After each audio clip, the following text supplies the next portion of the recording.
महत्त्वाची बातमी छत्रपती संभाजीनगरमध्ये पोलिसांकडून एका संशयित आरोपीचा एन्काउंटर करण्यात आलाय। अमोल खोतकर असं एन्काउंटर झालेल्या या संशयित आरोपीचं नाव आहे। अमोल हा उद्योजक लड्डांच्या घरावरील दरोड्याच्या प्रकरणातला आरोपी आहे। तर अमोल खोतकरने पोलिसांच्या अंगावर गाडी घातल्यानं फायरिंग केली। संभाजीनगरच्या सहाजापूर भागात रात्री 12 वाजता हे एन्काउंटर झालंय। दत्ता कनवटे आमचे प्रतिनिधी आपल्यासोबत थेट जोडलेत फोन लाईनवरून। दत्ता, काय सविस्तर माहिती?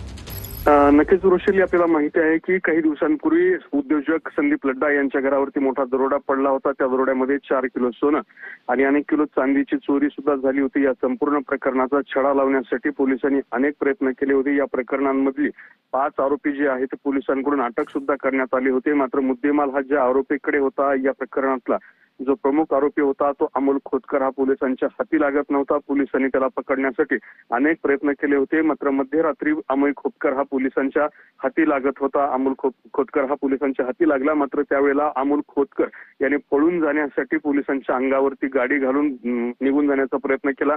त्यावेळी पोलिसांनी अमोल खोतकर याच्यावरती गोळीबार केला। याच गोळीबारामध्ये अमोल खोतकर याचा मृत्यू झालेला आहे। आता पोलिसांकडून या संपूर्ण प्रकरणात जो मुद्देमाल होता तो मुद्देमाल कुठे ठेवलेला याची तपासणी सुद्धा केली जात आहे।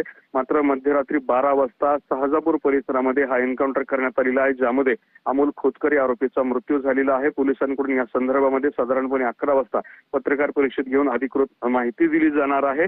मात्र जो मोठा दरोडा पडला होता, या दरोडा प्रकरणामध्ये एन्काउंटर करून अमोल खोतकर या आरोपीला या ठिकाणी मृत्यू झालेला आहे। धन्यवाद दत्ता, तुम्ही दिलेल्या या माहितीसाठी।